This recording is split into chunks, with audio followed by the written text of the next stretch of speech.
꼬깃꼬깃해진 월급 봉투, 빛바랜 사진 한 장, 한 글자 한 글자 정성껏 써내려간 일기장. 누군가의 애틋한 추억과 희미해진 기억이 모여 작은 역사를 만들어가는 곳, 전주 시민 기록관이다.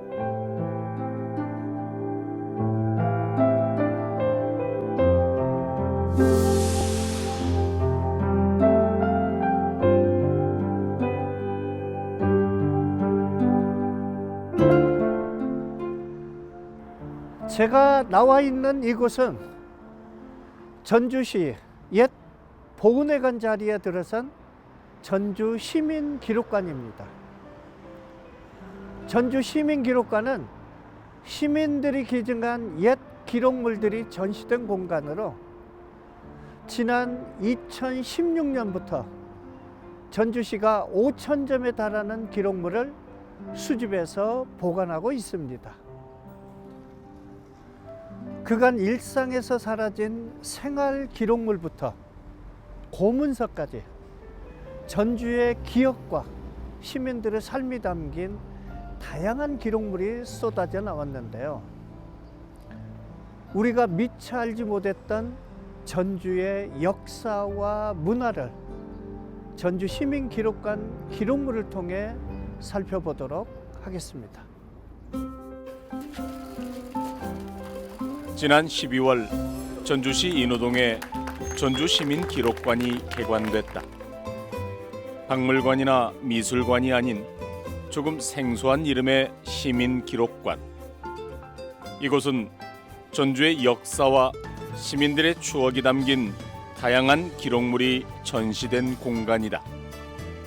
전주시가 시민들의 기록물을 수집하기 시작한 건 2015년부터 민간 기록물 수집 및 관리에 관한 조례를 제정하는 한편 여러 차례 전주 기록물 수집 공모전을 진행해 시민들이 기증하고 기탁한 기록물로 전시회를 열어왔다.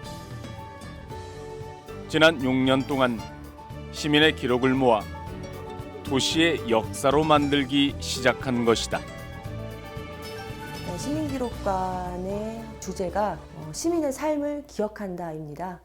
기억한다는 것은 사실 형체가 없죠. 그래서 시민들이 모으고 또 그 기록물, 시민들의 삶이 담겨 있는 기록물들을 이 기록관에서 잘 보존하고 또 향후에 어떻게 활용할 것인지를 생각하는 그런 공간입니다. 전주 시민기록관에 들어서면 독특한 컨셉의 공간을 만날 수 있다. 바로 보이는 수장고다. 원래 수장고라고 하는 것은 항온항습이나 방염 이렇게 시설이 되어 있기 때문에요. 외부인의 출입이나 또는 마음대로 볼 수 있는 곳은 아닙니다. 다만 전주 시민기록관은 설명드렸다시피 시민들이 기증한, 기탁한 기록물들이 있는 곳이기 때문에 누구라도 와서 볼 수 있도록 보이는 수장고를 기획을 해서 새롭게 구축한 공간입니다. 기록관 저는 예. 처음 와봤어요. 아, 그래요? 그런데 예, 와서 반갑습니다. 보니까 예. 이 많은 자료가 있는데 저는 이 그림이 눈에 띄네요. 얼핏 보면 산수화 같기도 하고 예. 또 자세히 보면 사람들이 이렇게 그려져 있는 게 머리에 뭐 갓도 쓰고 예. 풍속화 같은 느낌이 들기도 해요. 예. 이건 어떤 그림인가요? 이것은 이제 책 제목은 이제 효행록인데 그 효행의 사실을 그림 한 카트에 전부 다 이걸 표현하고 있어요. 예. 그래서 저분이 김수철이라는 분이에요. 그 주인공이라는 분이. 근데 이제 아버지가 이질에 걸리는 거예요. 이질에 걸리니까 당신 아버지 병은 단 한 가지 고칠 수 있다. 그게 뭐냐면은 장어만 특효가 있다. 그러니까 이분이 한 겨울인데 장어를 찾기 위해서 온 말하면 그 냇가를 전주천을 다 이제 돌아다니는 거죠. 근데 겨울에 그 장어가 눈 속에서 딱 나오는 거예요. 그게 그랬을 때의 그 광경을 옆에 있는 지소에 있는 분들이 이 세 분이 증인으로 그 광경을 보는 것을 그림으로 그리는 거예요. 그게 밑에 있는 분이 한 카트고 카트가 두 개별로 돼 있어요. 또 하나 또 그 대성동 쪽인데요. 대성동 쪽에 또 하루 또 가게 된 거예요. 며칠 후에. 근데 그 꼬마가 옷을 전체 벗은 상태에서 장어를 2마리를 팔고 있는 거야. 한겨울인데 그 꼬마가 옷을 벗고 장어를 2마리를 파는 거예요.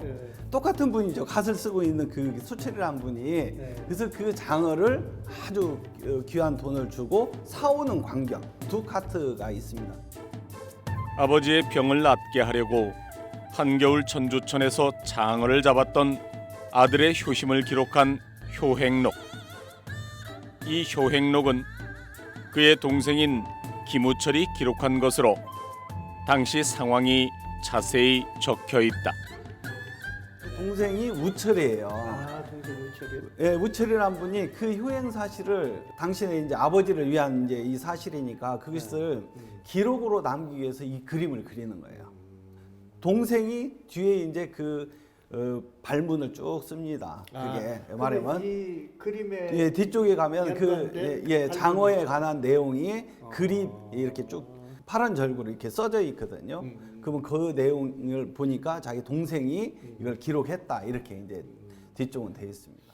이 지도는 남구 산성이 나오고 전주천이 나오고 색장동 지소가 나오고 또 승암산이 나오고 병암이라는 새로운 어떤 지도 그 명칭이 있습니다. 그래서 지명적으로도 중요한 어떤 의미를 가지고 있습니다. 그래서 효행 사실도 중요하고 또 전주 지소도 중요하고 지명적으로도 매우 중요한 자료입니다. 세 분이 있는데 지소에서 근무하는 스님 또 실질적으로 지소에서 종이를 뜨는 그 젊은 동자가 하나 있어요. 그리고 분안면에 전주 이제 그 분안면에 도윤이라는 분이 있는데 도윤이 지금 현재 상태의 그 면장의 그분이 지소를 관리하는 분이 아닐까 이렇게 추정을 합니다. 그분이 그 장어 잡는 그 효자의 그 어떤 기적 같은 사실을 이게 한 겨울인데 그것을 증명하는 사람이지 않을까 이렇게 생각을 해요. 근데 이렇게 그림으로 해놓는 경우에는 그렇게 흔치 않고 또 효행 사실을 했을 때 장어라는 어떤 주제를 가지고 한 것은 제가 이제 처음 접하게 되었습니다.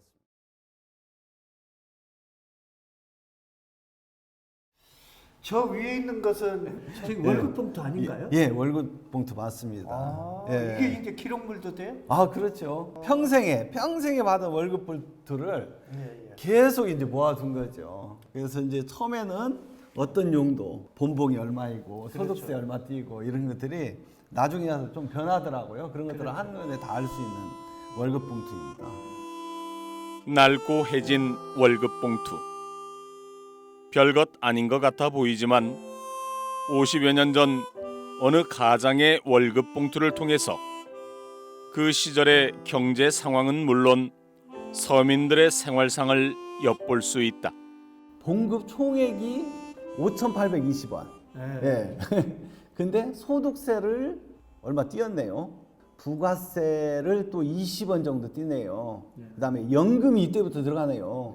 연금이 130원. 실질적으로 지급액이 4,514원. 예. 근데 봉급 명세서에 구두 닦기 그 항목이 있는 것이 아주 신기하잖아요. 예. 그러니까 이분이 만약에 공무원이니까 시청 앞에 예. 구두 닦기 그분이 예. 이렇게 월급에서 뛰어가는 것 같아요. 이것도 예. 특이하네요. 예. 예.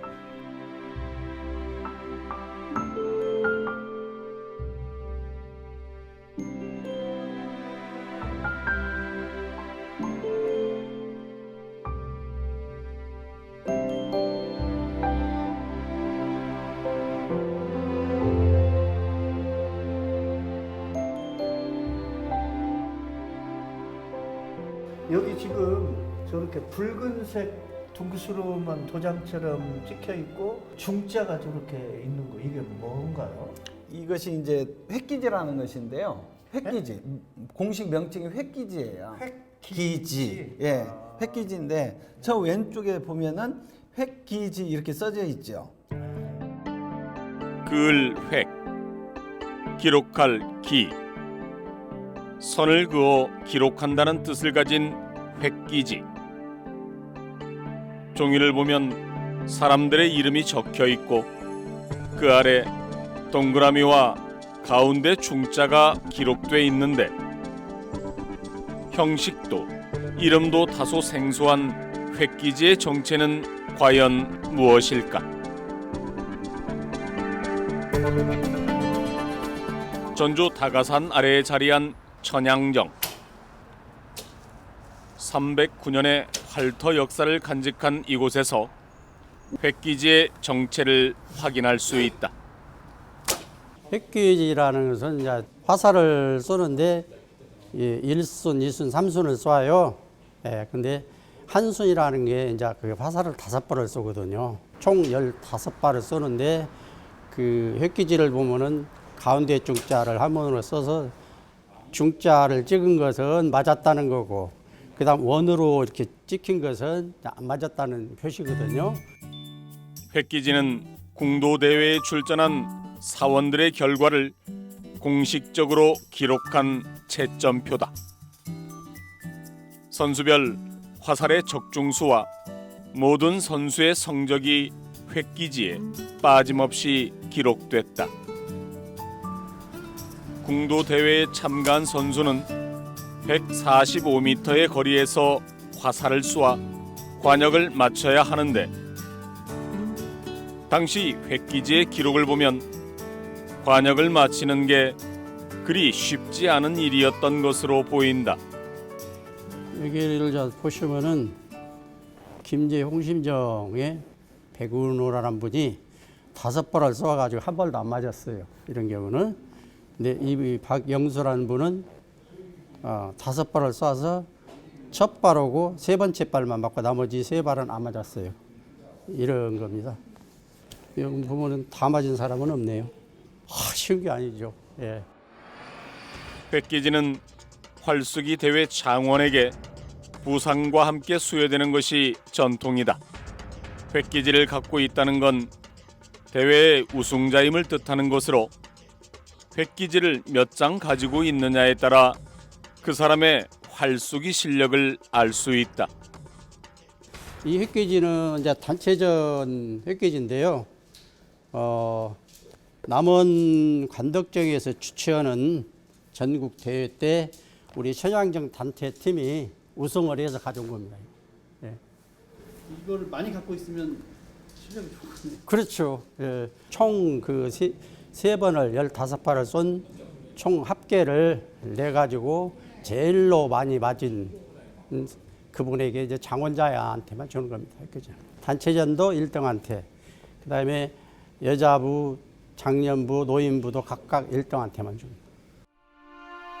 획기지의 동그라미와 중자 사이엔 활을 쏘는 사대에선 사수들의 긴장과 탄식이 함께 아로 새겨져 있다. 기록은 과거와 현재를 이어준다. 시대와 교감하게 해주는 대표적인 기록물은 사진이다. 찰나의 순간을 담은 사진 한 장은 시간이 흘러 개인에겐 아련한 추억이 되고 또 하나의 역사가 된다. 이건 한 가족의 가족 앨범인데요.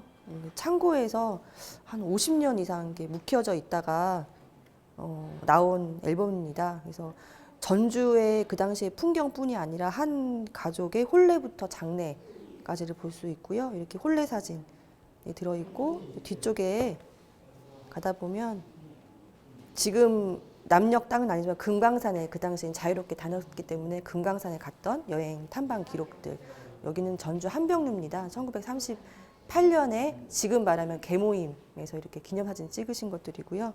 전주에 덕진하면 지금도 소나무가 있지만 이 당시에는 이 정도로 더 빽빽하게 나무가 많았다는 것을 볼 수가 있는 사진들이죠. 네. 이렇게 남아있기 때문에 지금 우리가 육안으로도 확인할 수 있습니다.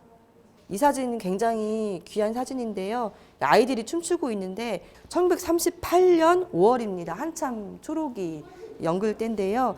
전주 서문교회에 전주 유치원이 있었습니다. 그래서 전주 유치원 원아들이 이렇게 소풍 가가지고 율동하고 밝게 노는 모습이죠. 지금은 이제 할아버지 할머니들이 그렇죠. 네, 38년 사진이니까 아마 돌아가신 분도 계실 거고. 네.